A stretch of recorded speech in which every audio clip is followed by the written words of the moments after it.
evening, everybody. I'll call this budget committee meeting to order. We'll begin with the land acknowledgement.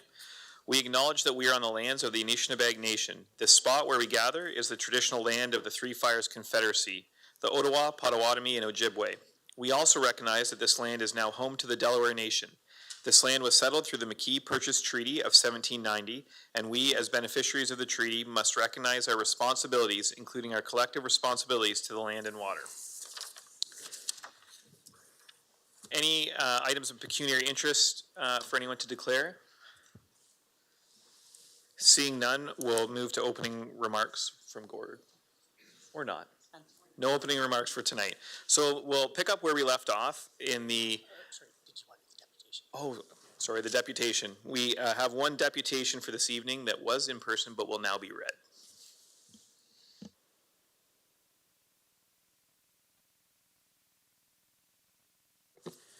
Thank you, Mr. Budget Chair. This deputation was sent out to council. It refers to a number of charts, all of which were provided in the email. I asked councillors tonight, what would it be like if you sent out to our citizens and the rest of the province a tax cut of 1%? Would Chatham-Kent stand alone if we posted zero tax increase? Are you tired of being compared to other municipalities and losing? You'll see by the municipality's own data that revenues are soaring and no tax increases are needed. Incomes have battered the last few years in rent, living costs, and low, if any, wage increases. Meanwhile, government employees have had increases every year. It baffles me in today's economic climate that you would think such a thing when revenues from taxation have increased 3.4% up to 2019. And since the lockdowns of 2020, the housing boom brought even more revenue. The following data has been taken from the Core Services Base Budget Efficiency Review by KPMG 2021. Councillors, and to maybe all 5 people watching tonight, please ask these questions. Number 1, why increase taxes when municipal revenues are steadily rising on their own? Chatham-Kent revenues have averaged increases of 3.46% to 2019 over the previous 4 years. Ending 2021 shows revenues of $243 million from taxation and user fees. There's a chart. Chatham-Kent's 2019 financial information return reflects a total municipal levy of approximately $157 million or $3,252 per household.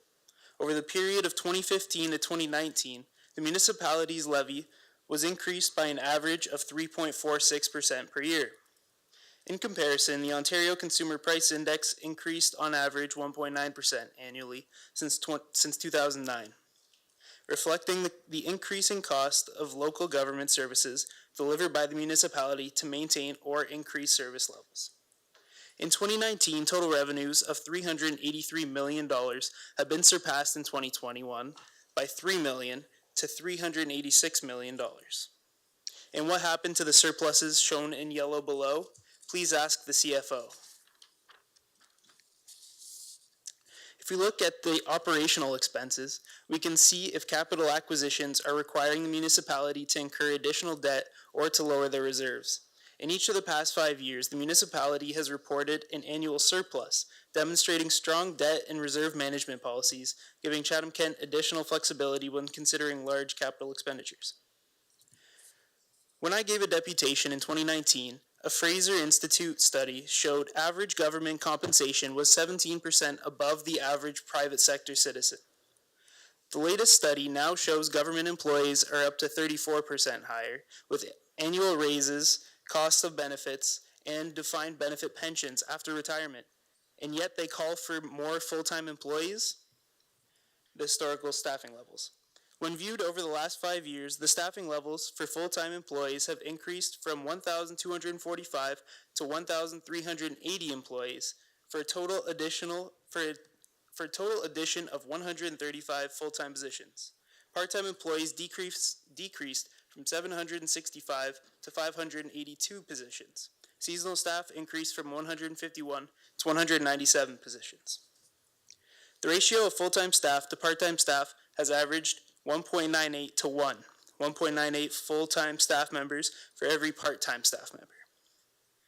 The municipality has been strategically managing its staffing mix to meet service and operational needs. I ask council to ask the hard questions, starting with these few, and call for a zero increase. This has to stop. People don't mind taxes for services, but the pay scales are out of control. Like everyone else, we all have to do with less. The municipality must also. And that's it. Thank you. So we'll move back to where we left off in the items for council consideration tab.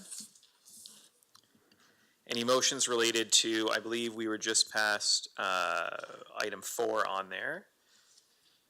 So items 5, 6, or 7. Councillor McGregor. Thank you, and mine is in reference to page 152, and it is the funding for the gravel road study. And my motion would be that the business case funding for gravel road study be added to the 2023 proposed budget in the amount of $50,000 annually for 10 years, funded from the asset management plan, new funds for gravel roads, with no additional impact to the budget. Seconded by Councillor Hall. Yes, this came to council earlier. It was again one of the ones that had already been passed by council and was put back into the not recommended. This study it would take a 10-year period, which is why the funding is in there, and over to the asset management, because it truly our gravel roads are an asset within our municipality. If you think about our paved roads, we have many different various methods of maintaining and replacing and refurbishing our roads. With our gravel roads, we have a standard policy 3 inches every 3 years. And our roads are reviewed about every 30 days to determine if they're graded, whatever. The thing is, with our gravel roads, not every gravel road is the same. So gravel road in one area of the municipality can be very different as to the type of gravel, to the amount of grading that's needed, to the drainage that's needed.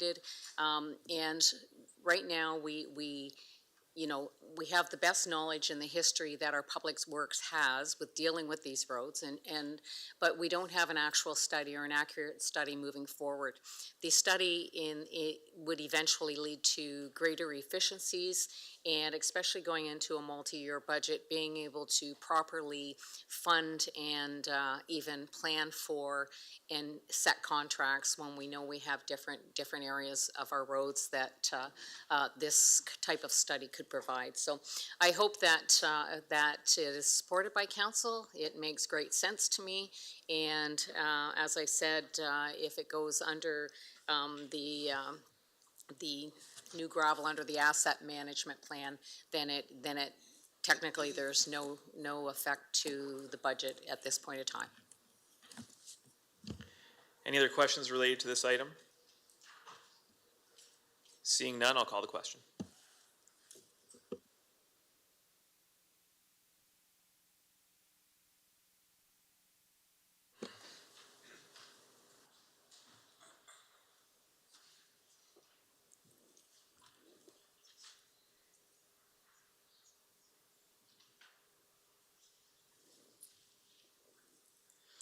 All votes are in. Motion passes 16-1. Councillor Pincinel. Thanks, Mr. Chairman. I actually have 3 here, but I'll start with the first one. It's on page 417. It's $100,000 we've been putting in every year. This is the 3rd year of 3. Councillor Pincinel, just 1 second. We were going to go through the items on the this list. Okay, sorry. And then I'll get you for the first for open items from the floor. Mayor Caniff. Yeah, I'm looking at item that's on page 453, Chatham pump track maintenance. The business case, I'll just refer, it's 16,000. I believe part of the reason, I'll give background, the pump track, private citizens have raised over $100,000 to build probably about a 100-meter track, and this pump track it's a track that's going to be located in the skate park in front of the courthouse. So what the pump track is it's hills, so kids can drive up and down the hills. And this maintenance is that it's gonna be built on municipal property, but from what I understand is they didn't believe it was gonna be in service this year, so they took it out. In confirming with the people that are gonna be building it, Clark Construction has stepped up and they're donating a significant portion. I talked to him and he said he plans on putting it in July of this year. So we'll need some funds for that on an ongoing basis, given that over 100,000 has been raised. So when I look at the schedule, it shows, very quickly, it shows 4,000 of building-related contracted material, and the transfer to reserves, which is life cycle, I'm going to suggest it goes from 12,000 to 5,000. So I would be looking for an increase for $9,000 to cover that. The transfers, the 12,000 there's a 25-year life cycle, so the 12,000 times 25 would be 250. My suggestion is that if in 25 years, when it needs repaving, that we would be able to go to the public and say, we've got so much money and let's go to the public to help out again in 25 years to keep that going. But, so that's why I'm suggesting the reduced number moving forward. So my motion would be put 9,000 back in. Do you have a seconder for that? Seconded by Councillor Crew. Any other questions or discussion on the item? Seeing none, I'll call the question.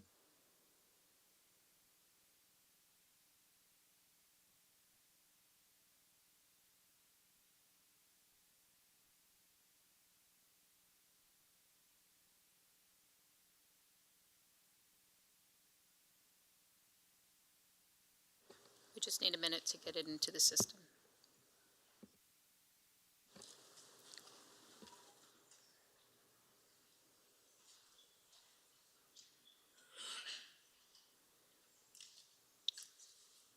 Go ahead, council, to vote. Councillor, yep. Councillor Finn? Councillor Finn? Thank you. All votes are in. Motion passes 16-1. Councillor McGrail. Thank you. Mine is in pertaining to 450, and that's the $40,000 for gravel. I think, you know, infrastructure is very important, and that we need to keep up with our gravel on our roads. Let it be the shoulder. Is this for shoulder? Because I know it says shoulder, but then when I went in and read, it didn't really allude to the shoulder roads. It just says we haven't increased that budget in a while. Thank you, Mr. Budget Chair. Yes, this is for shoulder gravel materials. It's a separate line item in the budget compared to the surface gravel we put on gravel roads. This is for the shoulders on paved roads. So how far behind are we in our shoulder gravel and? So we don't have we'd like to see them at a certain angle coming off the roads. In certain area of Chatham-Kent, we're pretty far behind on our shoulder gravel materials, and that's something that we think, now you can quickly catch up, right, if we put lots of money in the budget, but it is something in some areas of Chatham-Kent, our road supervisors wish they had more. Could our shoulders contribute to the deterioration of our roads and our gravel roads? As in, I'm thinking more like drainage and such, and angles and such. Thank you, Mr. Budget Chair. So the one key to the edge of a paved road is to make sure that the gravel is graded up against the edge of it, that you don't have a lip, and that becomes harder as the road, you know, as more of an angle on the shoulder goes down. It keeps it hard to keep the gravel up against the edge, and you get that edge crack. So that's why we want these maintained. And it also keeps them free of grass if we have lots of material on them, and keeps that edge intact so that it's not cracking and leads to premature wear. Okay, I would like to move that we bring this item back into the budget. I don't know if I can get a seconder. Seconded by Councillor Thompson. Councillor Wright. Thank you, Mr. Chair. Does the government mandate how much of a drop-off we're allowed? Like, because there's spots that it gets pretty good drop-offs there because the gravel gets pushed out. Thank you, Mr. Budget Chair. So it does under the Ontario maintenance standards. There's a spec for the drop off on the edge of a paved road, and it can only be so deep and so long before we have so many days to fix it. And that's something we have to do. We're legislated to do that. This is more about, if engineering does an overlay on a road and they add 2 inches of asphalt, if we don't add enough gravel when they do that, or over time, the angle of the shoulder becomes more and more. So this is needed to top that up. That's correct. Yeah, thank you. Any other questions on this item? Councilor Scotchy? Thank you, through you, Mr. Chair. Regardless of if a shoulder needs it, regardless if this funds are in there, it's going to happen anyways, correct? Like if you know that you're not meeting the MMS, you're going to be addressing those gravel roads, correct? Like this isn't something that would not keep us compliant if we didn't support it. Would that be an accurate statement? Thank you, Mr. Budget Chair, for the question. So yes, obviously, if we have a road and we're out of compliance with the minimum maintenance standard, that's something we have to do. The shoulder gravel money is generally about that ongoing yearly adding gravel to our roads. And this is why I believe it ended up in the not recommended section is in a tough budget year. This is something we could maybe wait another year on because we do have a budget for shoulder gravel money. This isn't a new ask. We're just asking to increase it by 40,000. So regarding safety issues, we fix those. This is about long-term kind of maintaining our shoulders. Thanks, Ryan, and I just wanted that clarification, as that's how I understood it. Just making sure that everyone knows that things will still get done according to the maintenance standards if we don't support this, right? So, thank you. Councilor Doyle? Thank you, Mr. Speaker. I just what would be the percentage increase that this 40,000 is going to give us at the end of the day? Someone from budget could correct me, but I believe it's somewhere like in the 10%. Like I believe our account is maybe like $300,000-400,000 per year. Okay, thank you. And gravel at $25 a ton, it doesn't go too far. Right. Okay, thank you very much. Any other questions? I had a quick question. It might be kind of broad and hopefully not too difficult to answer, but of all our asset categories that aren't 100% fully funded, where would shoulder gravel fall? So I know that, we have gravel roads at whatever percent, 80% or 70%, bridges at a certain percent, stormwater at a specific percent. None of them are at 100.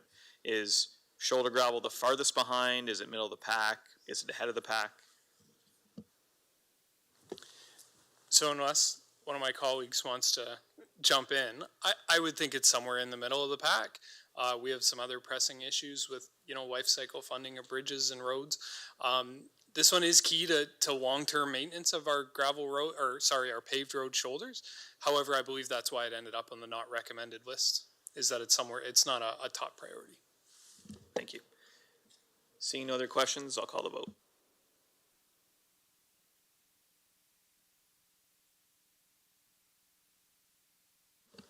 All votes are in. Motion fails 8-9.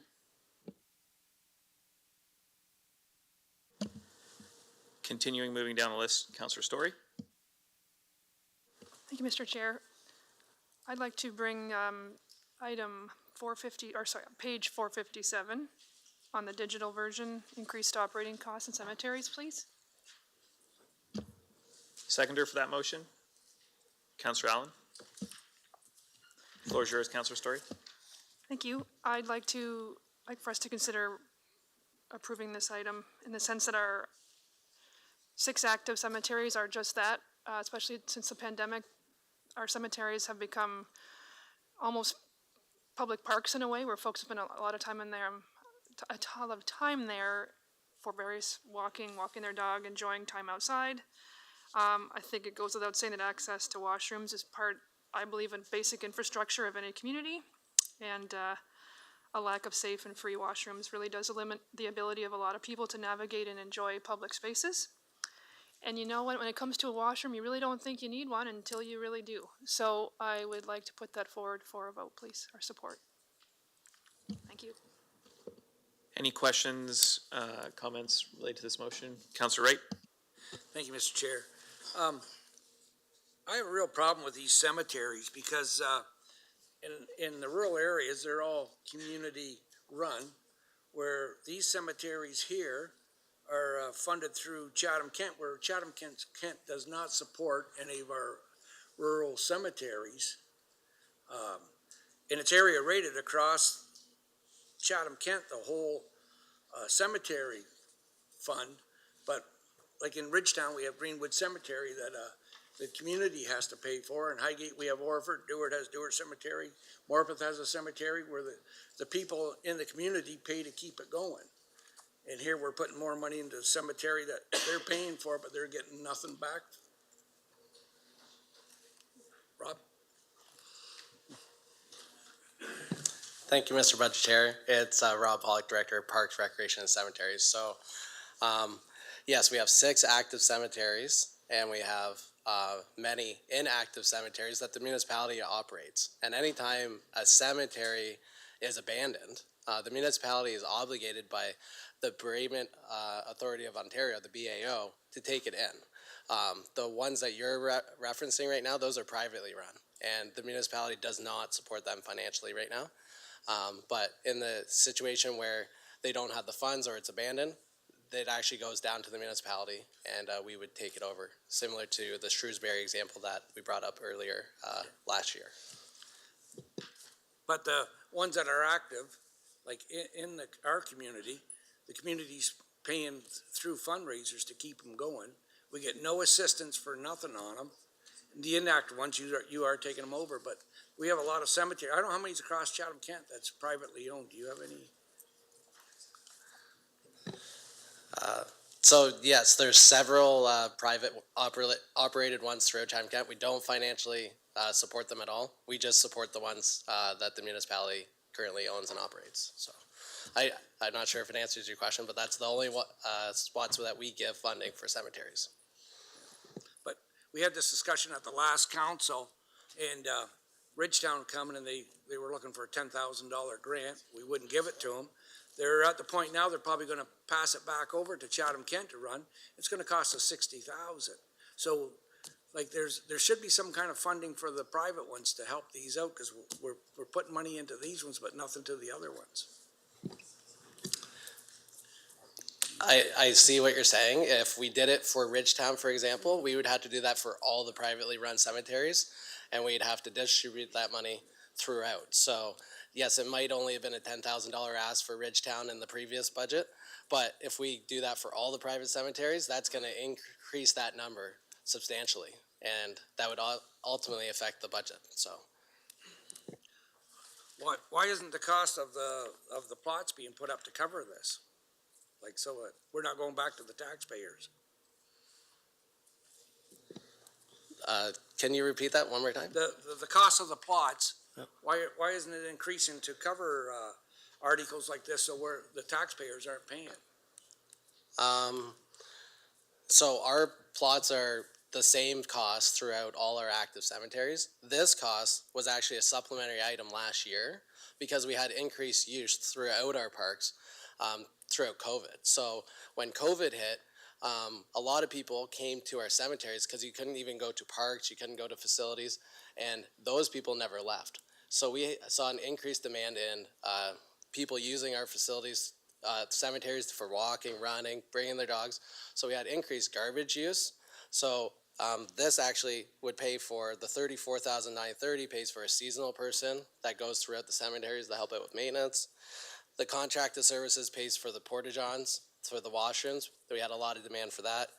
And then the material and vehicle, that helped for the vehicle for the seasonal employee to go throughout the cemeteries to help out. So we actually had this in the budget last year as a supplementary item. We're asking for it in base this year. So it was a service level that we had last year for the public. So. Thank you. Councillor Pincinel? Thank you, Mr. Chairman. $35,000 for a part-time, half-time employee, that's quite expensive. And the vehicle at $6,000. I don't have a problem with the $5,300 for the portable johns, which is all done by a contractor, but I can't support that. Thank you. Councillor Bondi? Thank you, Mr. Chair. Rob, can you explain to me, because I don't get it, what's a privately run cemetery? Is that like on private land? Thank you. Thank you, Mr. Budget Chair. Yes, that is correct. It's on private land. It's operated by a private organization, either not-profit or a business. Yeah, so, Oh, so it's not municipal land. no, it's not. Therefore, that's why we don't fund it, because it's not municipal land. Yeah, but if it is abandoned, then the municipality would take it over, and it would, if it's active, we can sell lots on them, like our 6 active ones, and we're also trying to do that with Shrewsbury. In some cases, we'd leave them as inactive, but we'd still be required to do maintenance on them, such as grass cutting. Okay, so my next question would be, what would be the motivation of a group maintaining it? Why not just default it to the city and have you guys do it? And pay, well, us, all of us. I don't think I can give you a full answer on that. We only operate the municipally run ones. We would have to. Good, nice would have to deflect, I like it. We would have to consult the privately owned Okay, ones and get fair feedback on that and come back to you. Okay, thanks. Counselor Crew? Thank you, Mr. Chair. I wasn't reading this properly because, same with Councillor McGregor and myself, we thought that this was $46,000 for porta potties, and I thought, okay, do we need that many? So I'm glad you clarified this, Rob, because now because I do know that there's a lot more people, even just with Councillor Story and myself went to the BIA with Mr. Tiber and Jan Metcalf about some transportation issues, and they were talking, the conversation turned around to, they were praising the paving in the cemetery and down Cemetery Road because they use that and they have limited mobility and it's safe and they use it for recreation and exercise. And had no idea, like I don't hang out in the cemetery, but a lot of people do. So I'm going to support this. I wasn't because I thought it was just porta potties, but now that you explained it, and Ann Coulter, who is well known to I think almost all of us around this table for many, many years, and the work that she's done with the Coulter Gardens and the graves of the unborn.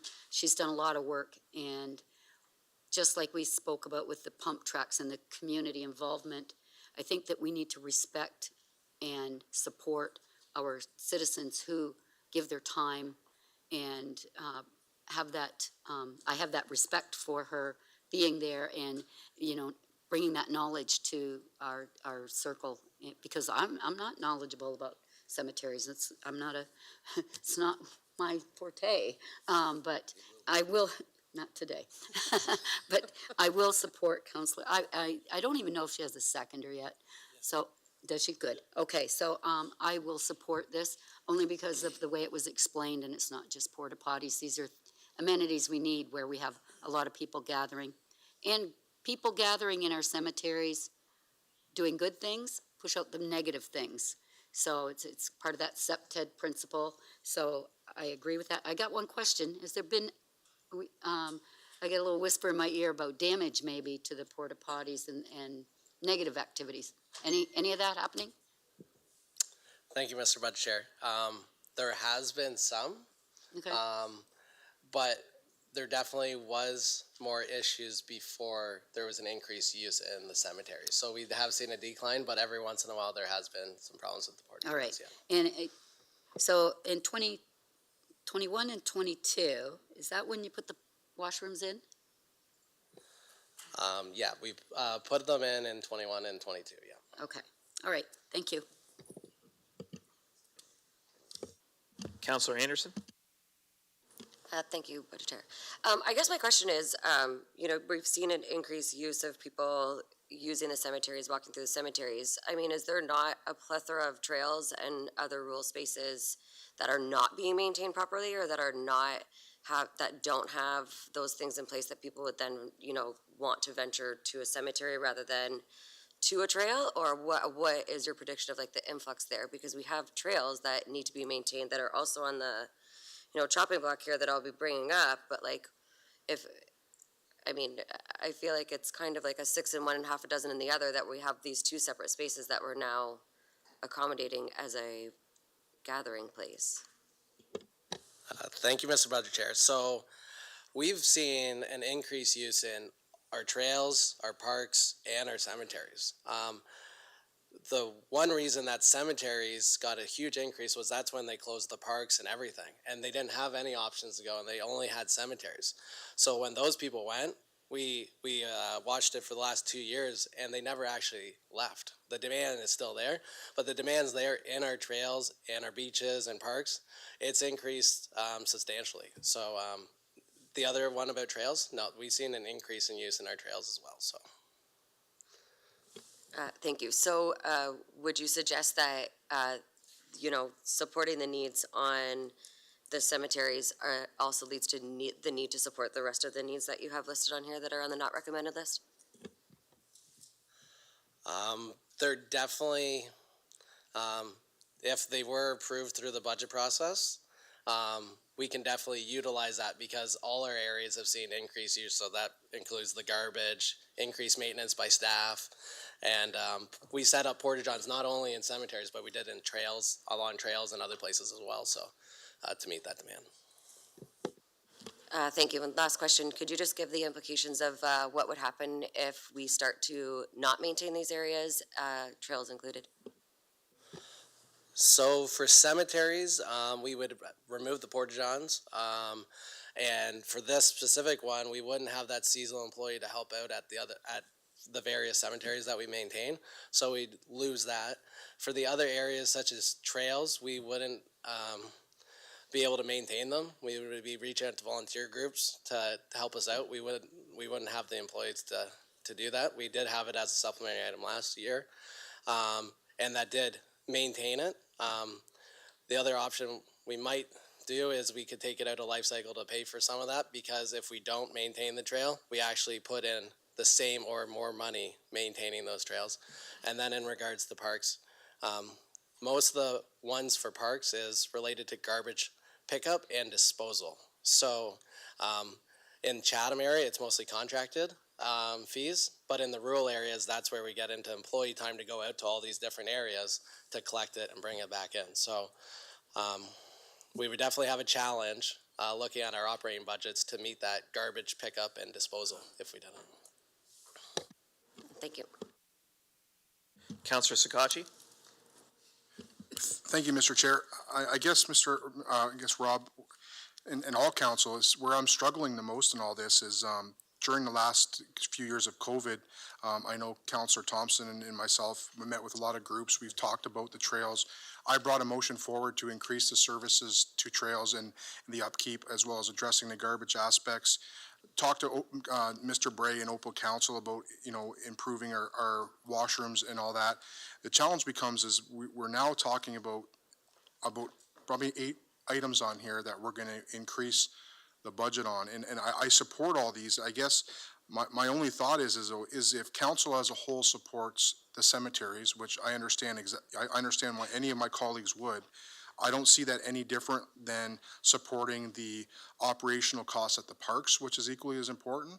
I don't see that any different than supporting the cemeteries, the parks, as well as the trails, because to me they're all the same. So I guess to you is, how do you defer in telling us as council? Like, basically how I read this is, if I know there's co-councilors that are going to bring some of these other line items forward, is there one that's more important? Because to me, the advocation that you just said for them and listening to my other councilors is that each one of these are basically the exact same thing. So I'm just not sure how we support one without the other, and it's making me even more concerned because of the fact that after this process here, our number is going to be significantly higher. So do you not feel that, I know you kind of answered Councillor Anderson, but the parks, the trails, the cemeteries, aren't those all connected, and can't you utilize that part-time employee unilaterally to cover some of those different aspects? Is there not a way we could merge this together and see some cost savings? Because I already know by the appetite of council that we're going to be putting all these back into the budget. Thank you, Mr. Budget Chair. So is one more important than the other? It's hard to determine that, because people that use the cemetery aren't the same people that use the parks, always necessarily the same people that use our other amenities, right? So we have individuals that pretty much only use cemeteries now. So if it's hard to say which one's more important than the other. They're all important. We've seen an increased use over the last 2 years through COVID. The one thing that we don't know for a fact yet is will the demand stay for this year? But we've seen it increase last 2 years. So we're expecting it to stay. So we would have increased costs from garbage and other things. Could we move this employee around? We have three cemeteries employees throughout Chatham-Kent, one at Maple Leaf in Chatham, one in Wallsburg, and one in Dresden. The one in Chatham is about 3 times the size as Wallsburg, and we only have one employee there. So this staff member really assisted with that operation, but they did travel around and help out the other ones when staff were off and other things throughout the summer. So I would say they're all important to get because we've seen the use go up over the last 2 years. So, Mr. Quinton, maybe there's not a way. Is there a way that we could, they're all going to be, these are all coming back to the floor, in my opinion. Is there not a way that we could approve them for half the item and then there be a variance report brought back and then look at different ways to fund it? Because Mr. Rob just said it perfectly, that this might not be utilized fully. I think they're all going to be supported, so I didn't know if there was just a mechanism that we can at least maybe anticipate a little bit less, and if it is more, then you can bring it back as a variance. Is that something that's possible? So really, I guess there'd be a type of motion where you're allotting Rob's division X amount of new budget dollars to do the best that they can in cemeteries, parks, and everything that the portfolio that the outdoor facilities that Rob looks after. And they'd have to go back and figure out exactly how they implement it, but that would be my suggestion. So I guess if this motion fails, which I honestly, it's very important, Councillor Story, I completely agree with you. But I also, if I support this one, I have to support the next one coming up about the trails. I have to support the next one about the parks. So if this does fail, I'm going to casually go over and talk to Mr. Quinton to find a budget amount for all 3 of those, to give them some extra funds that they can maybe redistribute through all of them and show some cost savings to our our constituents, as well as benefit the Recs department, because all these are things I've advocated over the last 4 years, and I think it's really important. I just know that they're all going to be back into the budget, and if we can see a little bit of cost savings, I think that it's important that we support the Recs division, we support the cemeteries, but we also try to do it as efficiently as possible. And Councillor Scotchy, and to everyone, just a reminder that no decision of budget is non-reviewable. So we don't need a 2/3 motion to bring anything back. So if all those 3 things pass and you want to change it by a certain percentage, that can be an additional motion. We don't need any fancy 2/3 and stress Judy out too much with it. So, Councillor Finn? Thank you, Mr. Chair. Through you to Rob.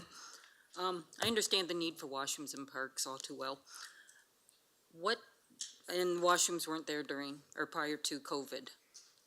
How was garbage picked up prior to COVID? Was there not somebody who went around throughout the cemetery and such?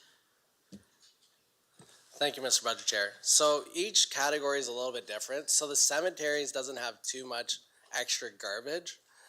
It's mostly the employee related to help out with the maintenance of the grounds.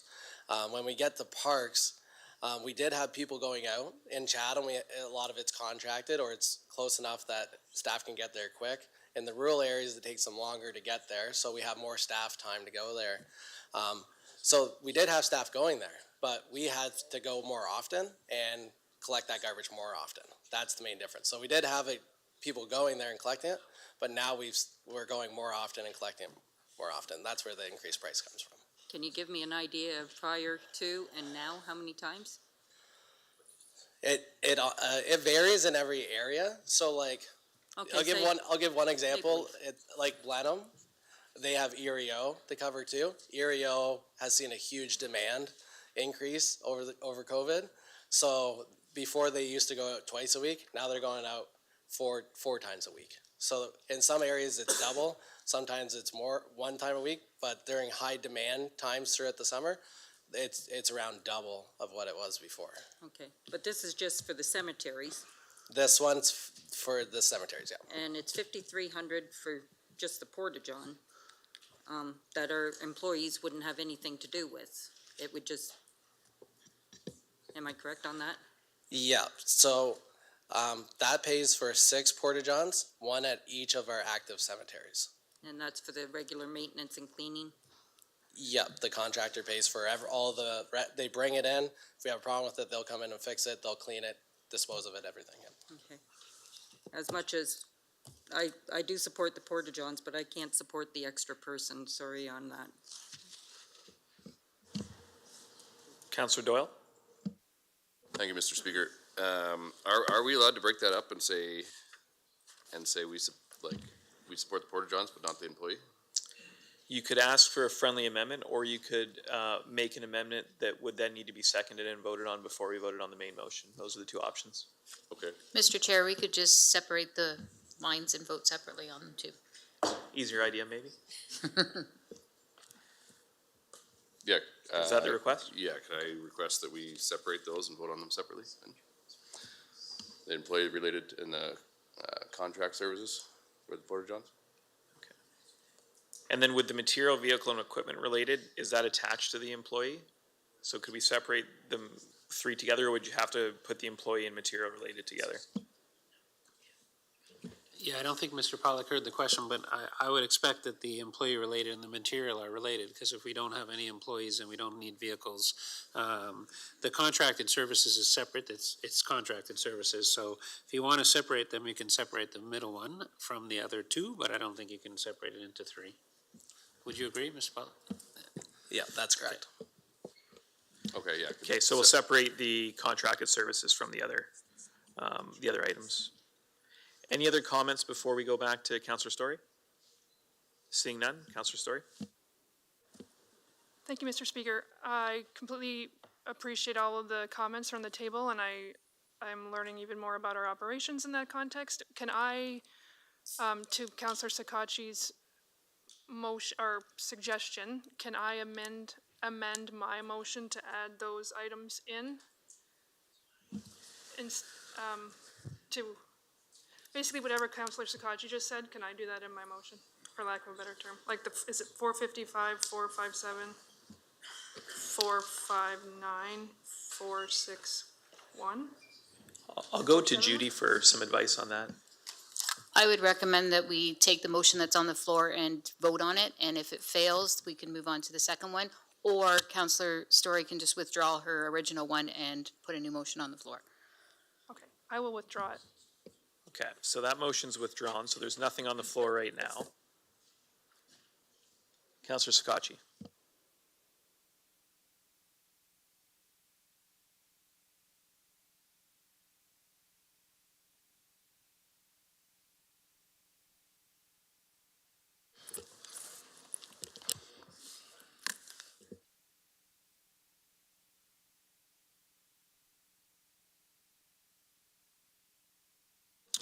Thank you, Mr. Speaker, sorry, Mr. Chair. So I just confirmed with the budget staff and Mr. Quinton that the total line items for those, for Parks and Rec is 246,206. I'd like to, they're going to get the line items for me. I think that, trust me, I'm not a fan of adding in. I just know that these all are going to be added in eventually. So I'm just trying to do it in the most efficient way as possible. I'd like to move that the Parks and Recs division receive $120,000 for additional services identified by the line items that the budget the budget team is going to be putting forward. And just to speak on it, I think we've already heard that there's going to be support for these items. I just don't think that in talking to our constituents and residents, parks is not less important than cemeteries. Trails are not less. They're all used by different variety of people. If we're going to support one, I think it's important that we just spread it out as much as we can to support them all with the least amount of impact to our constituents as possible. Okay, we'll just take a moment to get a motion that captures that up. Gord, go ahead. Point of order, just for a sec. Can we just confirm what line items we're talking about, page numbers, so we're all on the same page. I think it's 455, 459, 461, and 471. Is that right? No, 57. 457. 471 is not included in this. Can someone read Not those yet. numbers forward to me? That's what I was, okay. It's just those first four. Yeah, okay, perfect. I didn't hear the numbers, sorry. 579 and 61. And just one further comment, Mr. Chair. I think that we just have to, I think that prior to Mr. Dubin's arrival and even with his arrival, we have some very efficient staff members and we have a diligent team. And I think that if we at least provide that department with some funds, they could do a creative approach to try to service it and make that money best use as possible. And I'm sure that if there's any challenges with Mr. Pollock, he's going to relate it to Mr. Dubin or, or his supervisor, and they can come to council. But I think it's the most creative way to do things with obtaining some of our goals with not having the full cost, absorbed this year. So, thank you, Councillor. And, Mr. Soldo is also newly arrived, and Mr. Pollock reports to Mr. Soldo. I will ask, just for some clarification though, because I want to make it clear that if it's $120,000, it's up to the department to use that additional money to help the 3 or 4 areas. So it's not half, right?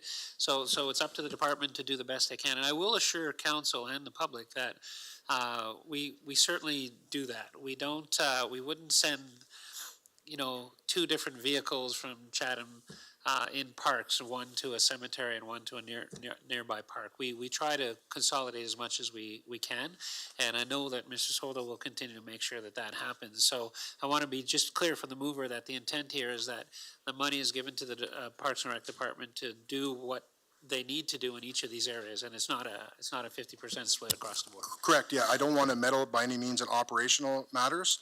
I just also know that if we start to see issues in our parks or our trails or our cemeteries, it's going to be council didn't support this fund, so this is a way for us to support it in a certain extent with not, basically absorbing that full $246,000. I just can't support one without supporting the other, and I think that, operationally, I think you guys can succeed with that amount to some extent, just to show some continued service in the regards to garbage, and because I've seen the usage go up. We've had reports come back that they're being utilized more. We've had issues and complaints about garbages piling up, and I don't want to see that because then we're going to have to deal with that in open session this year, right? So it's tough for me to put back in, but I don't want to see another $250,000 back in the budget, though. That's for sure.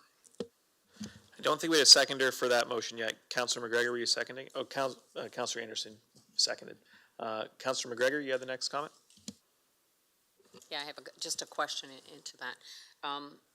Is this going to assure that we have the contracted services for the porta-john, as this is now going back to discretion, or should that come back as a separate motion simply for the contracted services, which were $5,330? Should that come back as a separate motion, or can we be assured that this portion will make sure that these porta-johns or washrooms make it? Because right now, we're just giving them the discretion to do the best they can.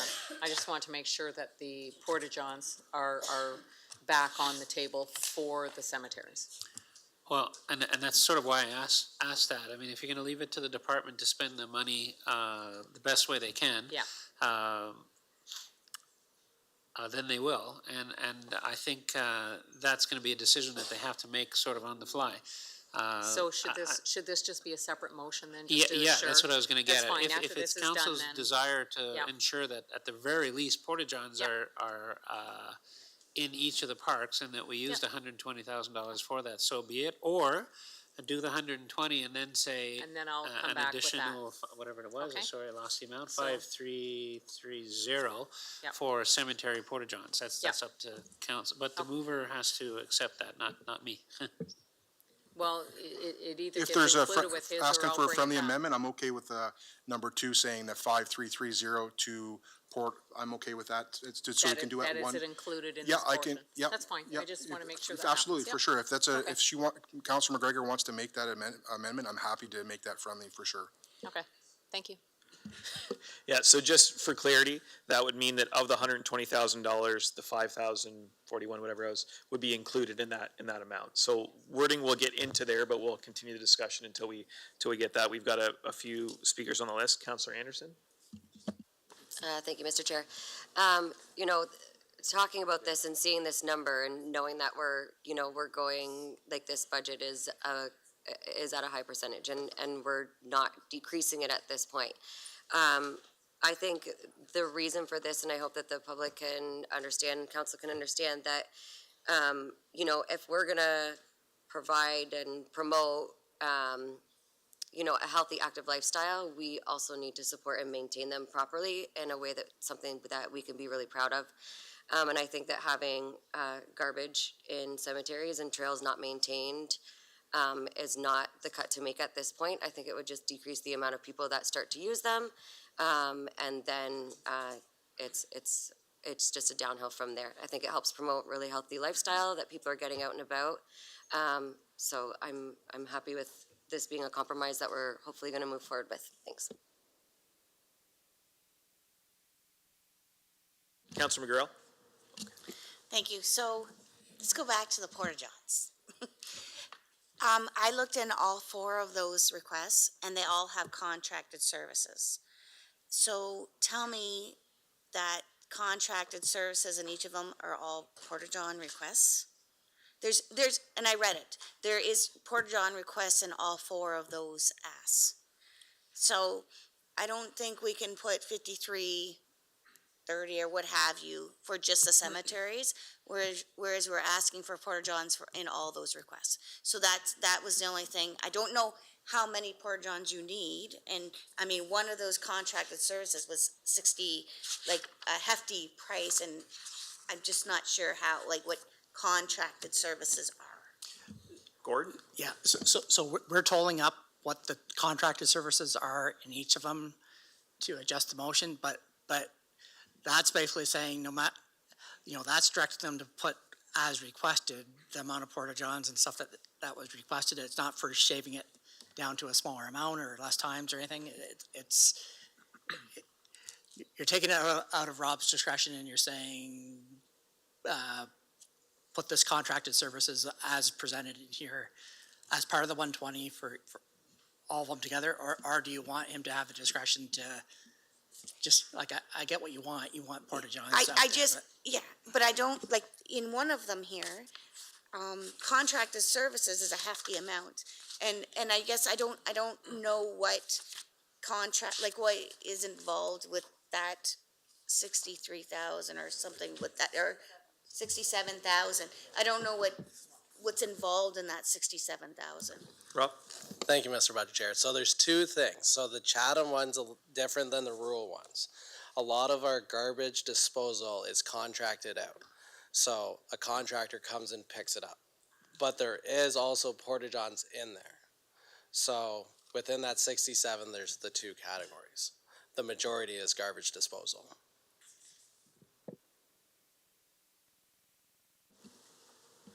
So,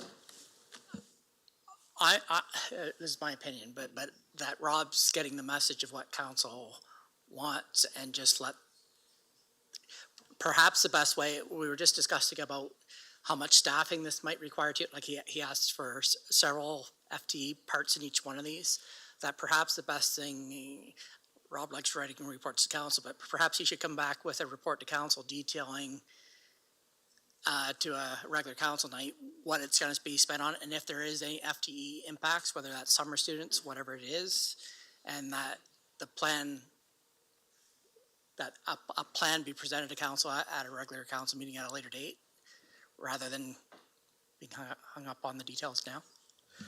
To the mover and seconder, would that be a little simpler if we left it as the $120,000 with a commitment to report to an open council meeting? Yeah, okay. The intent wasn't to go into the down the sewer drain and so yeah, I just think it was just trying to compromise with everybody. So I'm totally okay with Rob bringing a report, or, you know, to Edward's team, whatever that may be. I just think it's a compromise to try to find a way, and how Rob spends the money, the best way to utilize his services is, I think we just trust in our staff on that one, so.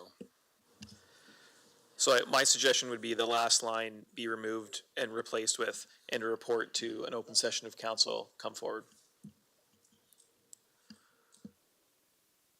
Any other comments related to the motion once we get the wording changed? Councillor Pinsnow? Thank you. Through you to Rob, the arena staff, can they not look after a lot of this? They're offsetting seasons. When the ice comes out, you must have some staff that aren't as busy anyway. Can they not look after this type of thing?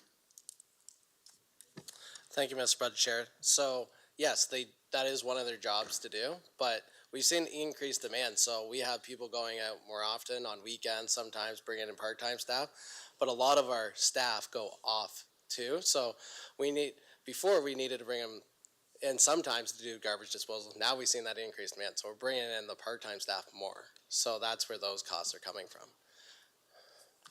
Okay. Any other questions or comments? I think we've done pretty well on this one. So I'll call the vote.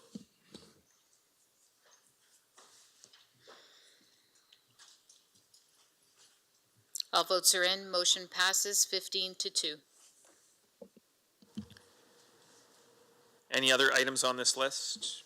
Mayor Caniff? I don't want to spend more than 2 minutes on this Zonta Park maintenance 3,000. It was citizens put it together and paid for it for 10 years, and now it's on our part. We can't just let it sit there and deteriorate. So I'm looking to put the $3,000 back in to maintain that. It's been 10 years since we haven't had to pay a dime towards it. So I think it's appropriate that we at least put something towards it. Thanks. Do you have a seconder for that motion? Councillor Allen? Any other questions or comments on the $3,000? Seeing none, I'll call the vote.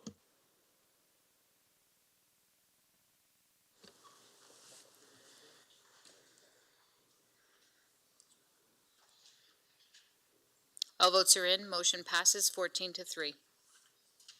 Councillor Thompson?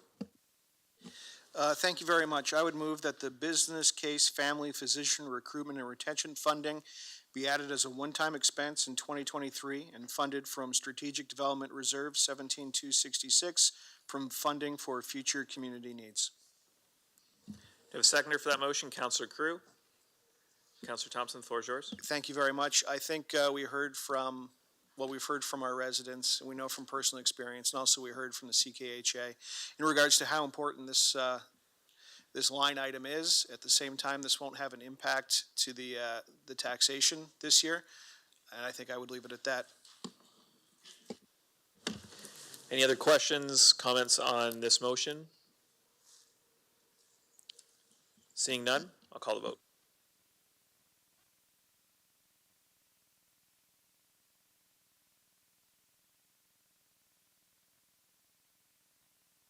All votes are in. Motion passes 17-0.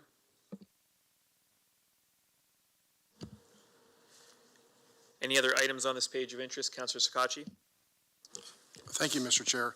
I'd like to move that the business case for Talbot Trail Park notice motion be added into the 2023 proposed budget in the amount of $5,000. If I can get a seconder.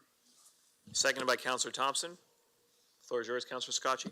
Yeah, you can find it on page 471. So just to, we have a very a beautiful recreational amenity in South Kent in Blenheim. It's operated majority by private partnerships. Over the last 4 years, this municipality, the former CAO, Mayor Caniff has really, preached about private partnerships. We have like a $3 million asset in the middle of, in the middle of Blenheim that since 2015 has been receiving a $30,000 operating grant. Just like everything else, things have increased. Their operational costs has increased. For us to maintain a park like that or to have a park like that would be extraordinary budget expenses. So I think that this motion was supported by council last term, and I think for the $5,000, it's just an absolutely major asset to our community. So.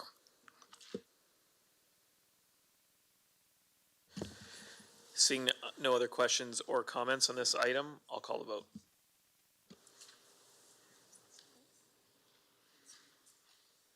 All votes are in, motion passes 15-2. We are to the end. Oh, Councillor McGrail, you had a comment? Okay, noted. Councillor McGrail will change that in the minutes. Thank you.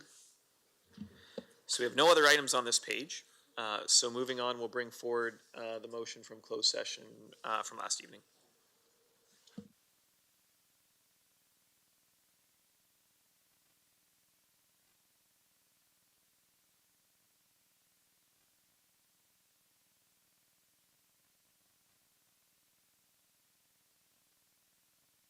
So, Mr. Chair, the first motion that you see on the screen is the one where there were no conflicts by councillors. And then the second motion that will go on the screen is the one where we had 5 councillors, I believe, that declared a conflict of interest. Great. So the first motion everyone can vote on. Do you have a mover and a seconder? Moved by Councillor Finn, second by Councillor Wright. Seeing no questions, I'll call the vote.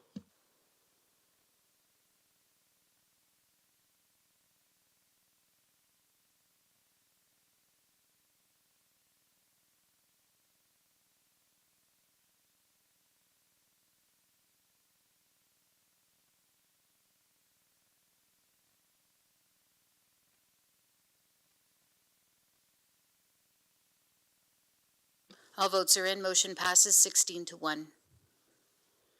Now moving on to the second portion of that vote, and I understand that there are 5 conflicts. Councillor Brock McGregor, Mayor Caniff, Councillor Crew, Councillor Pinsnow, and Councillor Doyle.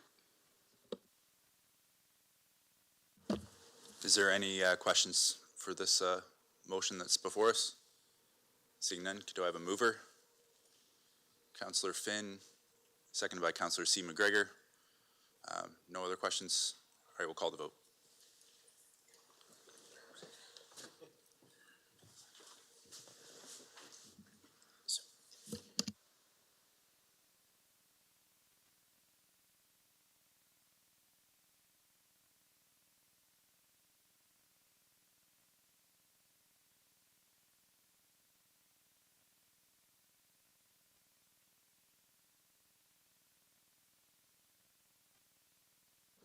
All votes are in, and motion passes 10-2. Before we go to motions from the floor, we have a short presentation about the hospital request.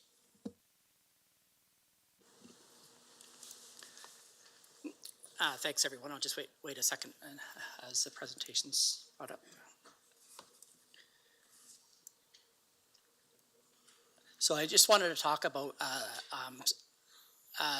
community requests for funding, and just knowing that we have some new counselors that might not remember how we got here, and to give some financial information. So next slide, please.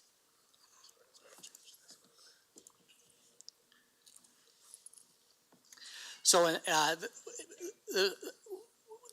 there were some policies that were brought to council in 2016 where we setting aside 0.1% in annual funding to accumulate to 1% over a 10-year period to set aside for community issues. Because in the past, like if I go back, for example, around year 2000, there was a request for the hospital build of the new section that you see now for $7 million at that time. And other requests that have come across the years, hospice, those types of things that have come through. So council made the decision at the time to start the 0.1% a year, building to 1 full percent. And now between 2017 and 2022, over that time period, $2,935,000 has been collected. If approved in both this budget and the multi-year budget, this would continue to get to the approximate 1.8 million annually being set aside for community needs. Next slide, please.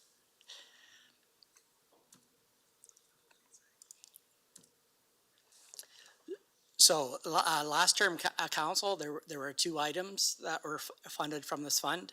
The Children's Treatment Center, there was the previous council had already set aside a certain amount for the Children's Treatment Center, but then there was a request for more building funds. And so that 1.1 million came out of these funds. And the Scottish Borders Foundation, that was in this year's budget, being funded 25,000 over a 4-year period for 100,000 will come out of this fund as well. There were two requests in community asks that came to our opening night requesting funds. One being the Chatham-Kent Health Alliance for the Wallaceburg rebuild for $4,500,000, which is 50% of the local share. And there was the Indwell Community Homes request for supportive housing. EMT has met on where we are at in the Indwell process. And we're at a place where we're not ready to recommend that tonight, but it will be coming to the March 6th council meeting for full debate and discussion. And it's also to note that they don't actually need any cash outlay in 2023. They're looking at a build in as soon as they can, but it'll probably be 2024, 2025 as construction happens. So that if on March the 6th, council does decide to go forward, then this will become part of our 2024 budget discussion. But my recommendation is for it to come out of the same fund for this, so not to have to ask for more tax dollars, to have it come out of this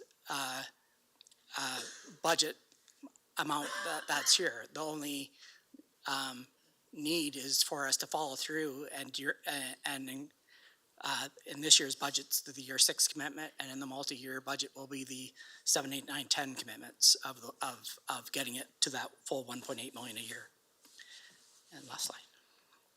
So if council, and we're at budget committee now, but if council on regular Monday nights approve the funding requests for CKHA and Indwell, I'll read it first, but sorry, I might as well stop now. After we approve after the budget committee completes, and if there's a vote to approve the budget, we then go into our regular council meeting. We'll have a motion about Chatham-Kent Health Alliance in that regular council meeting that we'll have after the budget sessions conclude, but we won't have an Indwell motion until March the 6th. So if council approves both these requests, my recommendation is that it's funded from this community issues line. What that, we'll go ahead with legal assistance and negotiate the contracts and payment terms and things like that. But what this will really do is, provided that we get to that $1.8 million of funding, these two items would basically commit what's in this reserve up until 2031. So past this term of council. But what we'll have to do in the meantime, if Indwell needs a funding in a certain year, 24, 25, whenever that is, we'll have to internally borrow funds to be paid back from this commitment to make it work. So I just wanted to explain that prior there to being any motions about the hospital.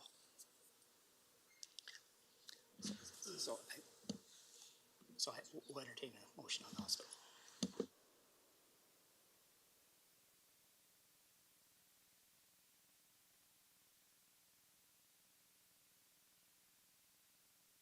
Councillor Hall. Thank you, Mr. Chair. I move that the Chatham-Kent Health Alliance Wallaceburg Site Redevelopment Local Shared Grant Requests for $4,500,000 be approved with a $900,000 annual payment over years 2023 to 2027 from the Strategic Development Reserve number 17266 from funding set aside for future community needs. Seconded by Councillor McGregor. Floor is yours, Councillor Hall. Thank you, Mr. Chair. Yeah, the hospital, you heard the presentation at the start of our budget process here, and I know that the hospital's Our Hospital, Our Future campaign for the Wallsburg Hospital redevelopment is definitely an important and impactful initiative in our community in Wallsburg. One that we, that'll be very important for the foreseeable future, and one that we haven't seen for some time. I know as elected leaders in our community and as a municipality, we have the ability to set the tone basically for this fundraising effort and demonstrate this leadership to the residents and businesses and organizations that will be donating the rest of this community input, for this essential project in the coming months ahead. The presenters on our opening night really illustrated the key points and the need for this project, which is not just going to benefit Wallsburg. It's going to take pressure off the Chatham site here in the city. It's certainly the go-to medical facility for many of our rural and agricultural-based residents in North Kent, and is a critical facility for our neighbors and friends on Walpole Island First Nation. I could go on here, but I'll stop. I think Gord answered all the questions and explained where these funds will come from. So I'll stop there and hoping for council support this evening. And thank you for the time, Mr. Chair. Councilor McGregor? Thank you. I think Councillor Hall pretty much covered the last. I thought he was going to miss in what I was going to say, that it is very much an advantage to all surrounding areas. And I don't know if everybody remembers from the presentation, they showed the percentages of usage outside of even just the Wallaceburg area. But it is basically the north side of Chatham-Kent. Not just our community, but what an amazing thing to have almost a brand new hospital, and just to think of the, what that brings our community of Chatham-Kent, all of us in the future for when anybody's looking to locate, to start industry, whether it be somebody settling in our communities, one of the things they look for is hospital, and this build that goes on will continue to provide a 24/7 emergency center with many other services for a long time to come in our future. So I appreciate the support of all of our councillors around the table. Councilor McGrail? Thank you. I just want to say how excited I am for this project, hopefully to move forward in North Kent, and how lucky we are to be in a position to have a hospital and to be making this vote tonight. And it's for all of us, right? It's not just North Kent, it's for Chatham-Kent for sure. It's for maybe, those potential new doctors to come into and new industries, new employment, but excited and well needed, and hopefully we can move forward with this and let's see our new hospital. So, Councilor Anderson? Thank you, Budget Chair. I had the opportunity to tour Wallaceburg Hospital. I had never been there before.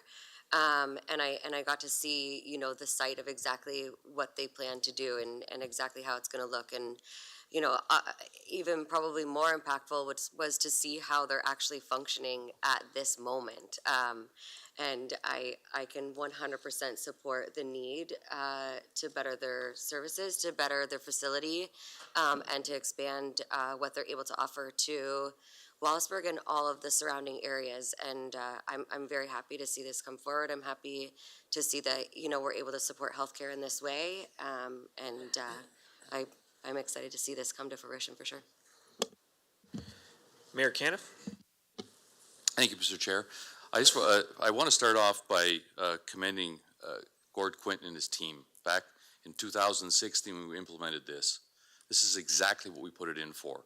I mean, we can sit here today, and how do we fund such a critical investment in our community? Well, it's already funded because the team and back then had the foresight to see these requirements. So you can see that this is a wonderful process to walk through, and as we move forward, as CK expands, healthcare is certainly a critical piece to that. So many people coming here to staying here are looking at the healthcare offered throughout here. So this is a wonderful opportunity to invest in the Wallaceburg Hospital, and to have this fund to do that, I'm thrilled. So I will certainly be supporting this, and look forward to moving ahead with this project. Any other comments or questions? Seeing none, I'll call the vote.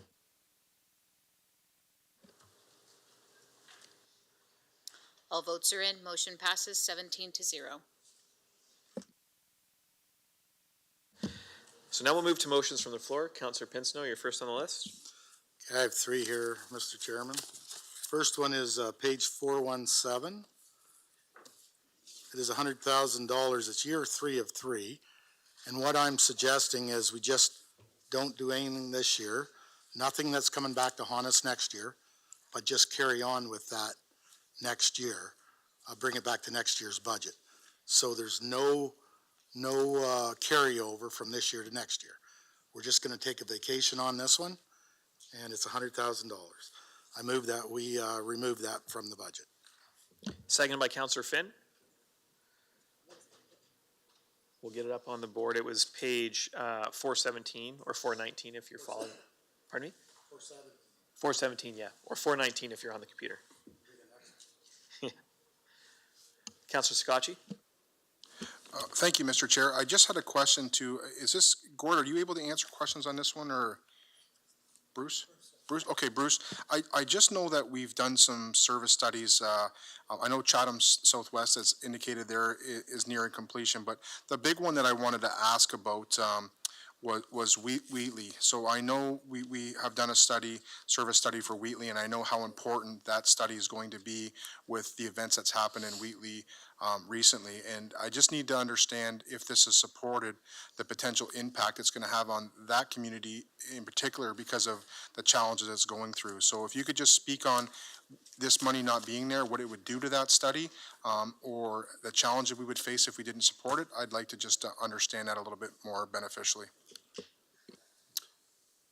Thank you, Budget Chair. So I'll take council back to late 2020 when we approved the original growth strategy, the last term of council. One of the recommendations coming out of that was to set aside some dollars to this growth reserve. The reason being we had some critical planning and servicing work we needed to do in order to, contribute to further development in the community. It's that initial planning work. So at the time, I know Gord brought the report forward in December before 2021 budget. We had a number of key studies that we wanted to launch.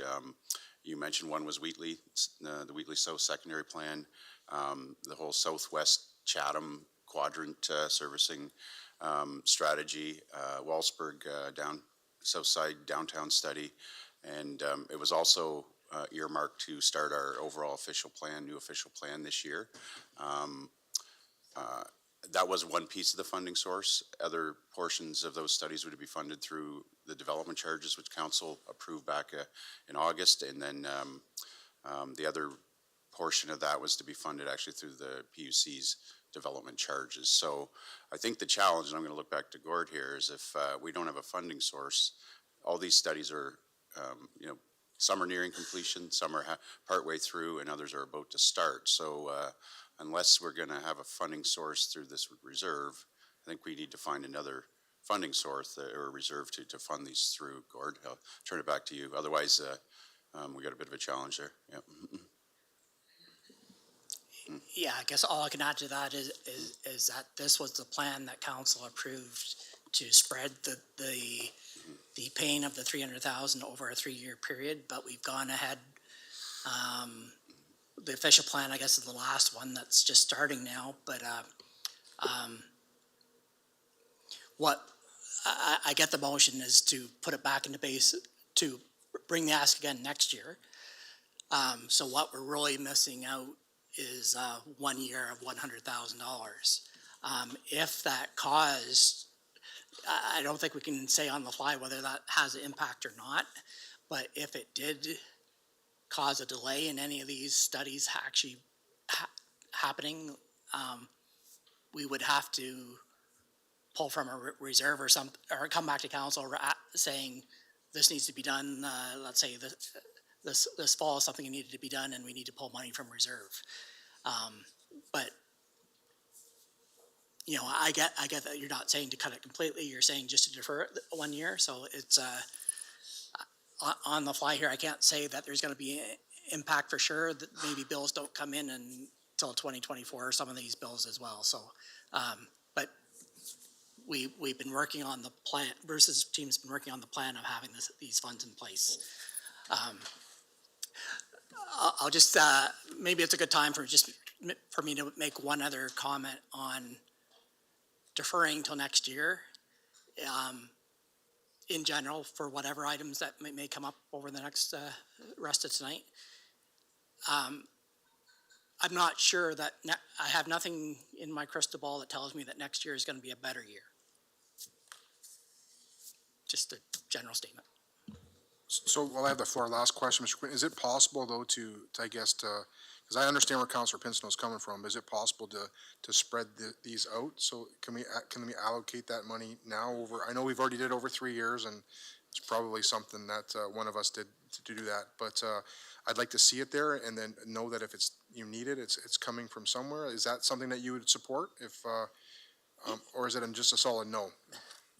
It's not saying that I can't support it, it's just that we can't do the analysis on the fly to know what those are actually gonna come in before the end of the year, but yes, a motion to spread the 100,000 over 50,000 a year, that's better than pushing it all to next year, but yet I'm respecting the motion that's on the floor. The motion on the floor is to defer it, and I can't really tell you, sorry, Michael. But I think the question is, Mr. McAllister said that some of them had started, some were underway, that sort of thing. I think the question is, can any of them, it's February now, so can any of them that haven't started yet in 2023 be deferred to start in 2024, so that we don't have to have the $100,000 in the budget this year? And it may not, I think the problem we have is it may not be 100, it may be, in order to meet what your expectations are, it may be less than 100 because it may be putting off one study until, early 2024. So maybe Mr. McAllister can talk about that. Thank you, Budget Chair. I was just going to add to that. I think realistically, the official plan work, the lion's share of that's not going to start till 2024. So I think there's probably enough funding in that pot right now if we had to do some of the initial work in there, and I actually think, one of the studies is going to come in under what we initially budgeted for, but I can't say that on the fly. I just remember what initially it was there for, so. Mm-hmm. Thank you, and I think hearing that, I just wanted to, obviously reading the Wheatley aspect in there, although not my word, I think it was really important that wasn't going to jeopardize that study any further. So hearing the comments that it's just the official plan, I think that Councillor Pinson has identified a line that's not going to cause significant issues. So I will be supporting this funding to be removed. Thank you. Councillor Hall? Thank you, Mr. Chair. I think Bruce touched on, some of the specific projects that are underway with this. So I'm just concerned about anything being delayed or jeopardized. I know that you mentioned the Wallsburg secondary plan study that we've had on the go for a while. And I know with this too, we're in year 3 with this. We made the commitment a few years ago to do this. Growth is one of our strategic priorities for council. I know we're going to be, reassessing that, but I'm sure growth is going to be something that we're going to want to continue to do, and we've seen great strides in. So we're in year 3 of 3 here, so I'd like to see that through, and so I won't be supporting pulling it from the budget. Thanks. Councillor Thompson? Thank you very much. I think Gord and Bruce answered my questions for the most part. I think it's a good place, honestly, to find $100,000. At the beginning there, I was a little confused, just like yesterday, if this was going to jeopardize anything or delay anything, and I'm still not sure if yesterday did or not. But I feel pretty good that this isn't going to have a major impact for this year, so I think it's a prudent move to just hit pause on this.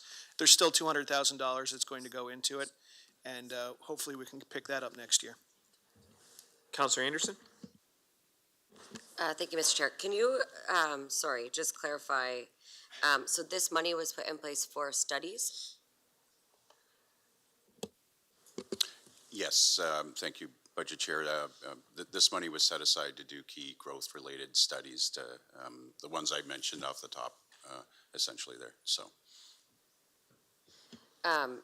Okay, so I guess I share the concern with Councillor Hall. Like, this was a commitment that was put in place, obviously not while I was sitting on council.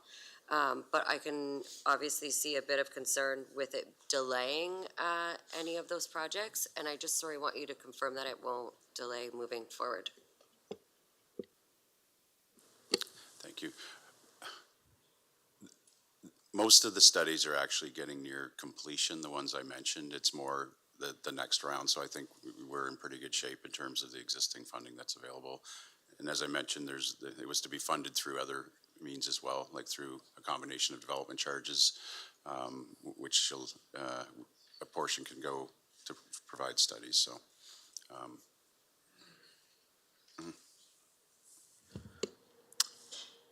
Any other questions or comments on this one? Councillor Story? Thank you, Mr. Chair. A quick question probably to Bruce about the development charge piece. Since that has now been changed, does that change anything in this particular pot of money? Thank you. Thank you, Budget Chair. When the report came forward, we were kind of crystal balling that we would actually we didn't have development charges at the time, but it was an assumption that, if development charges were in place, you would be able to fund a portion of them through that. So, I know there'll be an update to council here on development charges in general, but the one thing that Bill 23 did do, it did introduce a phase-in for any bylaws that were approved in the past year. In 2022, we automatically essentially had to reduce all our fees by 20% in the first year, so next year, and then it's subsequently 5% increase until you get back to the original charge. So I think we're still in pretty good. So a portion of that whole charge, a portion is allocated to growth studies, a small portion. Most of the charges are allocated to infrastructure, like roads and et cetera, so. And Gord, just to clarify, we're at 5.69 right now, and if this motion passed, it would move us down to 5.63? Correct. Okay. Seeing no other questions, I'll call the vote.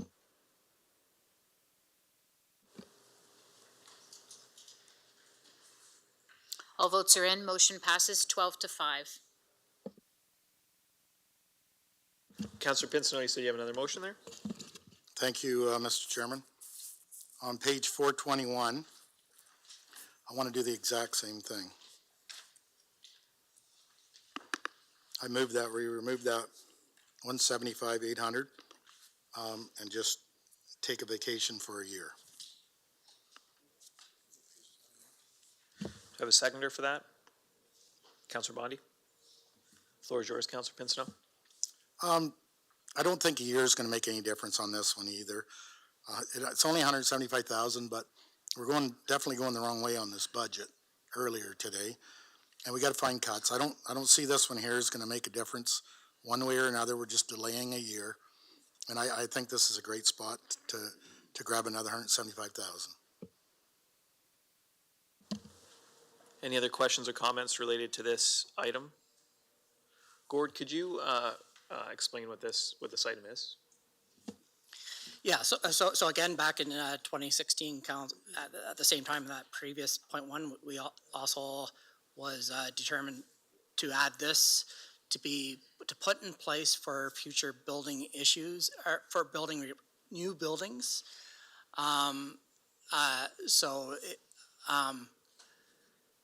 I know for over 2 decades, there's been talk of arena replacements or things of the like, but it could be for any type of building. It's not dedicated to arena. I want to make that clear. It's for any type of new assets.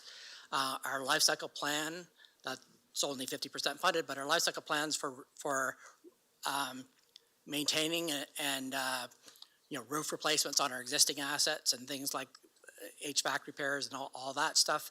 But if you're talking about building a brand new building, we do not have the funds in the budget. So this was the council of the day deciding to put aside 0.1% for 10 years to get that around approximately 1.8 million in the base. So when a future decision was made on arena or any types of those major buildings, we'd have this 1.8 million in base to basically pay for the debenture that might be needed on such a building. So that's the purpose, and you know, there is five years to date have been approved. This was asking for the year 6. And it would just delay that one more year. So would that move just year 10 to year 11? So it's not reducing the overall increase, it would phase that over an extra year? Yeah, we're understanding that this pushes it out one more year at the end. It's not that we're raising more over the next 4 years. It's that it's pushing it out, pushing year 6, 7, 8, 9, 10 out one more year. Okay, thank you. Councillor Scotchy? Thank you, Mr. Budget Chair. I guess I just want to speak from a little bit of things I've heard over the last 4 years, as well as hearing some of the councillors that, you know, ran, whether successful or not, in the last election. Our infrastructure right now is in a really challenging spot. Our recreational infrastructure is in a really, really bad spot. I'm the first person, one of the first people here to put their hand up to find cost efficiencies and cost savings. And I just wanted to see if Rob could possibly come to the podium for a couple questions, because I've been actually, or I'm not sure if Rob is still here or not. Yes, perfect. Oh yes, I forgot Edward made sure he was here. But I've actually been having some conversations with Rob about bringing a motion forward around a couple things, because I have a great concern with the fact that a lot of our recreational amenities are not being funded right now, where we are in a very challenging situation. And Rob, can you just speak to council right now to see what would happen right now if we had a catastrophic failure in one of our 2 recreational amenities that we utilize, and if there's enough money set aside for this over the future? Thank you, Mr. Budget Chair. So in all our life cycle budgets, we have different amounts in them. We have playgrounds, we have arenas, outdoor pools, indoor pools. So it would depend on which item failed, and we'd have to see how much we have left in that life cycle, and then see if we can move money around within other life cycles to fix whatever was broken in that situation. So, are we in a good situation right now? Is it good? So we're okay? Like, there's not something bad happens, we're no worries, right? Everything will be fixed right away?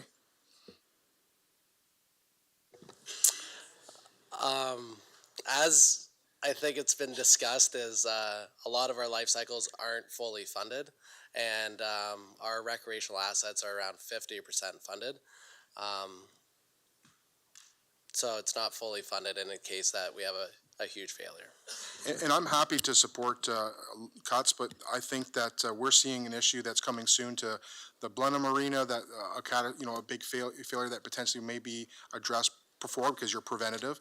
Other arenas that we've seen recently have some serious, challenges. And I guess Councillor McGregor and Mr. Chair said it perfectly, that this money is going to have to come from somewhere at some time, and if we don't do it right now, then that $175,000 in 2 or 3 or 4 or 5 years, if it's not there, is going to have to be paid at some time. And I do understand where Councillor Pinsino is coming from, looking for savings, but we're saving today to spend more money tomorrow and the next day and the next day after that. And we are already in a really tough situation. And being in a rural outlying community, I sure don't want to lose anything, and I sure want to stick up for my amenities that I have. And unfortunately, the rural areas are going to be the first ones to be hit if this money goes away, whether it be for 1 year, 2 years, or 3 years. So I just cannot support this one. Councillor Crew? Thank you, Mr. Chair. My question is just kind of on the process. I'm wondering why this wasn't in the not recommended if it's not critical. I'm not going to support cutting it, but I'm just wondering if someone can just comment on that, the reason why.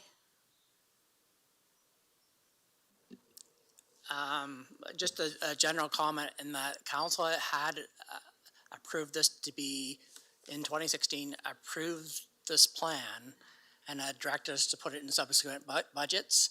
I'm not sure, is it a must-do? I guess not, but it was, the plan of council of that day was not to wait till the day that council approves whatever $1 million project and then have to raise all the funds all in one tax year and have a 2% tax increase or 1% tax increase, I guess, all at once. They wanted that spread over 10 years, and that's what we're doing. But Thank you. And I just wanted to ask that, but I think that Council of the Day made a solid plan. And I think that you said it, next year we don't know what's coming. We didn't know COVID was coming. We didn't know any of that was coming. Wheatley was coming. It's easy to kick the can down the road, but sooner or later the can's gonna wear out. So I'm not going to support this, and I hope council doesn't either. We need to stick with some of our critical plans for funding for the future. Councillor Thompson? Thank you very much, and I hate to put Gord on the spot, but I'm going to. How much is in this reserve right now? I can get that in just a second. Okay. While you're getting that, I might have a list here, and again, I'm sorry. If we don't support, or rather, if we do support this, we're still putting money into that reserve this year, correct? Correct. This is about adding 175,000 more. Right. So then my follow-up question would be is how much are we actually putting into this reserve this year if we don't support the 175.8? So really approximate numbers. Sure. There's about 700,000 have been approved up until now. This was adding another 175,000 to that. So right. So around 700 grand in there this year. And then what's our total for the reserve?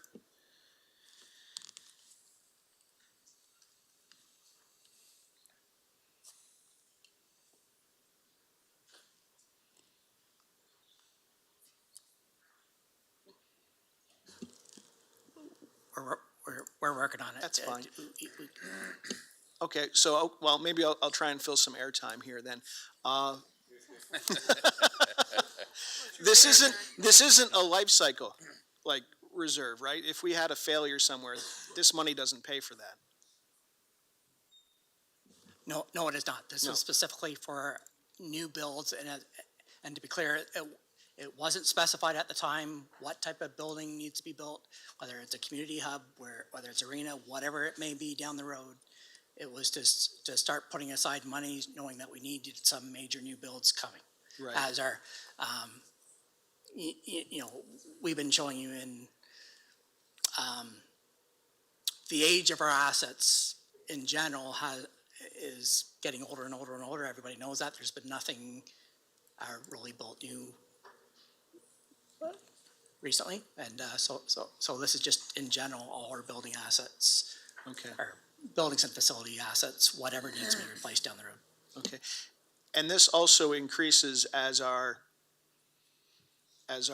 budget increases, right? So 0.1% next year won't be 175.8, it could be 183.5. That is correct. Okay. And if by passing, I'm really, really trying to fill as much time as I can here so you can find that answer.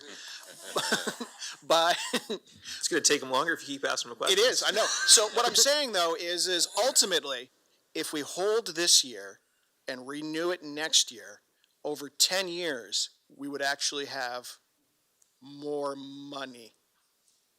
Over 11 years, we would have had more money.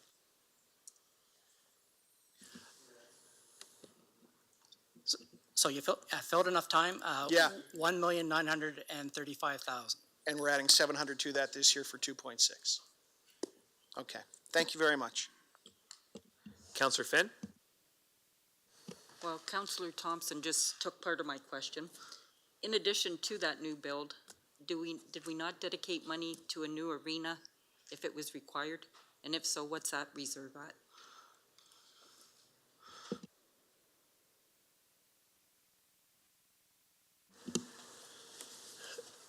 So I'm trying to get 27 years run together. We've talked about arena almost every year. But at one point in time, I think it was early last term, is where we, at one point in time, had put about 12 million off the top of my head, or some millions over in a reserve because we thought there was close to something happening when that fell through, the funds were, there was a council report that council approved moving that, and the main source of those funds was the DMAF matching funds, which is used for the Thames River and Sydenham River. The 10-year, it's a $40 million overall plan with 40% paid by the federal government, and it needed matching funds. So that's where the majority of those funds that we once had set aside went. And so this is the new fund that's being set aside. Is there not one dedicated to a new arena, though, in Life Cycle? On page 81, Life Cycle Arena, new build? Thank you. So jogging my memory on that one too. So also, I know this was I know it was Thomas Cully's involvement. I just can't remember when it started, but in our life cycle, arenas pots of funds that we have, it was split into two. One to maintain existing arenas and one that was building up for, I think it's, I guess the better way to think of it is at some point in time, we're gonna stop repairing and maintaining one of the arenas once a plan comes into place that something's gonna be built to replace it. And that, so they carved, it was basically carved out of the arena life cycle funding, was sort of split into two. Now, where that, I guess the other side of that though is if we didn't build something new at some point in time, and I can't remember the age of some of the arenas, but we're getting close to 80 years old on some of them, that these funds could also be brought back to just regular life cycle arenas to do another floor replacement in one of them. And like, if it goes past its useful life and we still don't have a replacement arena, we'll have to put $2 million into a floor, for example, and we could always pull from these funds. But it was the decision then to divide the life cycle arenas into two pots. You answered my second part of the question. Thank you very much for pointing that out, because I'd forgot that. Thank you. Maybe to complicate that, Gord, where did we fund the Wallsburg Arena renovation from? Was that from a similar fund? That would be from the regular life cycle arena reserve. Like not this new one, but That's one that's 50% funded, right? yeah, and I think we got some grant money to help us out with that one. Mayor Caniff? Thank you. Yeah, our last item when we talked with the hospital for $4.5 million, that funding came out of the twin brother, twin sister of this fund. So the two funds were set up simultaneously to do that. They're given different names. One, strategic community issues, which we just looked at, and it paid for our portion of the hospital. That's what this is doing for other buildings. So we saw how easy it made it for us to approve a significant beneficial asset to the community. That's what this fund's for as well as to take advantage when government funding comes up, and like when instance when the federal and provincial government pay a third each, this provides us to have that other third in the bank, or at least funding secured that we can pay for it if there's a debenture required. So I look at this is one of those things that is long-term planning that is done very well, and I certainly will not support taking it out, because I think this is critical to the long-term strategic nature of our community. Thanks. Seeing no other comments, I'll call the vote.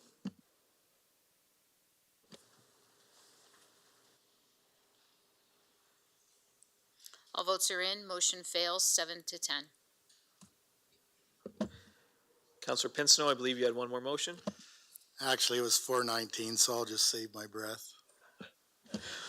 Okay. We're at 7:47 right now. and I think we're gonna end up going a little bit longer, so I'm gonna call a break. We'll try and return, at 8 o'clock sharp.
Okay, so we're gonna get started again.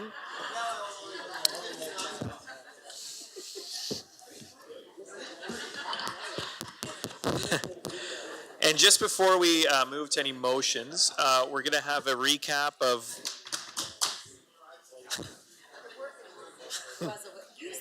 Here. It's on. Yeah. So before we get back to motions from the floor, we're gonna go through a review of where we're at right now. So we're at 5.64%. We started at 6.35%. So if you remember to the opening night, 58% of our budget requests had to do with infrastructure.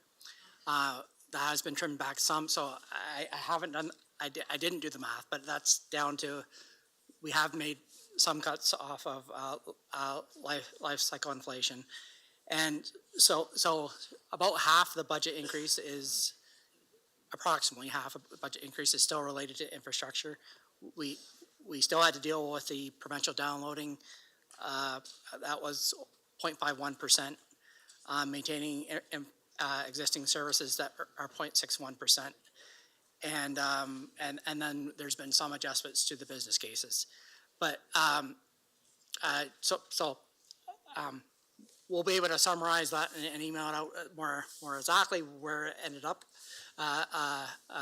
to council at a later date. But I just wanted to give that overall where we're at, and it's 5.64. Councillor Anderson? Thank you, Budget Chair. I'd like to put forward a motion to pass the budget.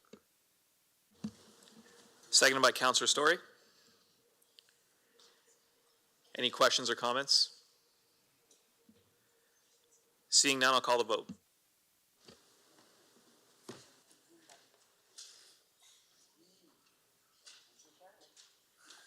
All votes are in. Motion passes 9-8. Okay, before we adjourn and move to council, just want to thank all budget committee members for their work over these past few nights, and thank Gord and Steve and their team for their very hard work, and EMT for preparing this budget. This is certainly a learning process with some new format, and as our first year together here on council and as a budget committee, I think we respectfully debated a number of items and tackled what was really a challenging budget. Just want to congratulate everyone for that hard work. With that, I will read the motion. We'll have to move.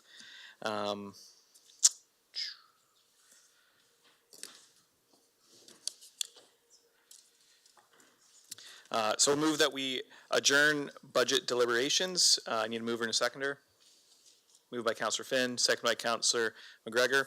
All in favor? Any opposed? Seeing none. This is adjourned, and we'll move to our open session of council. Councillor McGregor and the mayor, if you could just say where you are and share from there, just because the microphones are set up with your name for voting, that's all. If you're okay with that, Mayor? Thank you.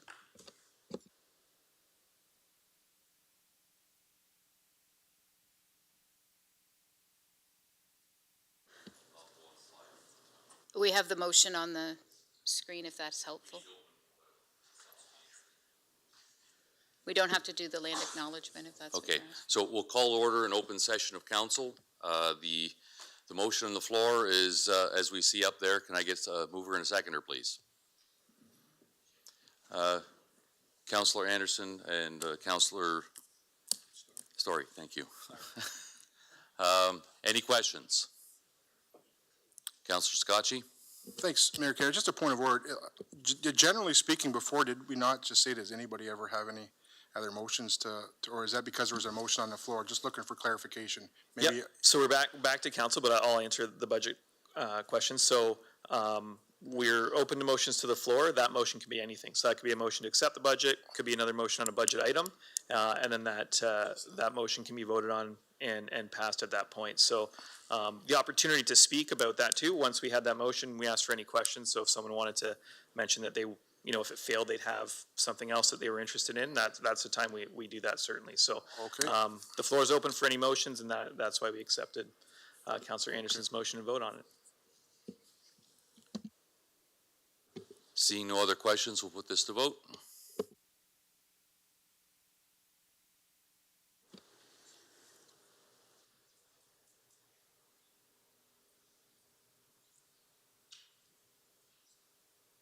All votes are in. Motion passes 10-7.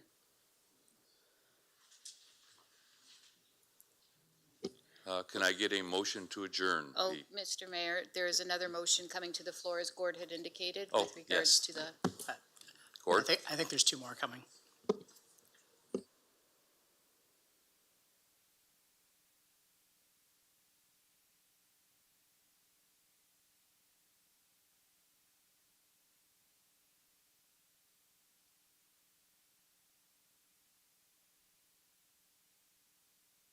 Maybe I'll just talk, fill in time, like Trevor. This next motion is on the Chatham-Kent Health Alliance. And Dave Taylor has provided this motion that has some wording in it that he wanted council to approve. So just if you have any specific questions on what's in the motion, Dave will be able to answer it.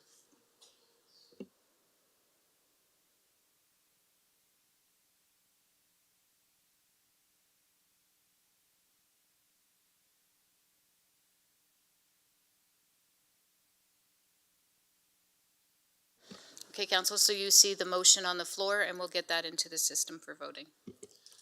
Councillor Hall and Councillor C. McGregor, can you move this, please? Yes, I'll move that. Mayor Kenna.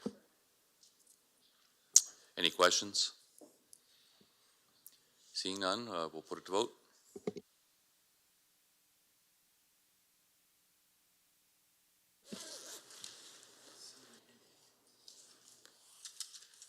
All votes are in. Motion passes 17-0.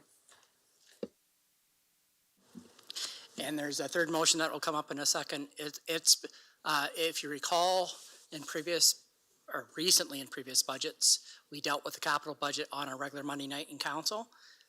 So this is a motion to basically, it'll be on the screen in a second, it's basically to adopt all the capital budget items that we detailed during the budget committee meetings in a council meeting. So it's more just a procedure one.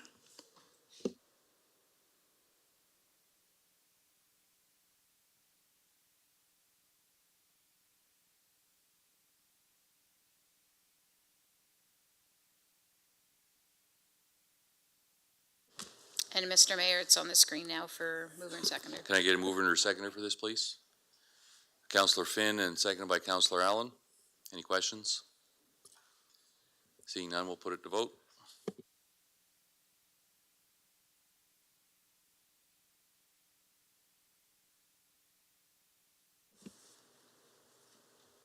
All votes are in. Motion passes 17-0. Can I get a motion to adjourn? Oh, I'm trying to get out of this, Gord. Come on. 30 seconds more. I just want to say thank you to this team over here. Terry, Matt, Sandra, Chris, Ryan. They put in literally probably I'm pretty sure over 1,000 hours of overtime over the last 6 months getting this together. And they're all great, committed group of staff that pulled this all together with the change to our Questica tax system. So just wanted to say thank you to the team. Yes, I'd like to echo that. A lot of hard work went into this, and I believe this is going to be a budget that is going to benefit Chatham-Kent for the next long time. I think our children and grandchildren will see benefits of what we've done tonight. So I want to thank everybody for what we've done, and let's make some really cool things happen here in Chatham-Kent. Can I get a motion to adjourn? Councillor Bondi, Councillor Pinsino. Any questions? Anyone opposed to adjourning? Oh, I was going to be like Brock and not even look up. Actually, I do have a question. I'm just wondering if we can leave these binders here for staff to dispose of, please and thank you. Yeah.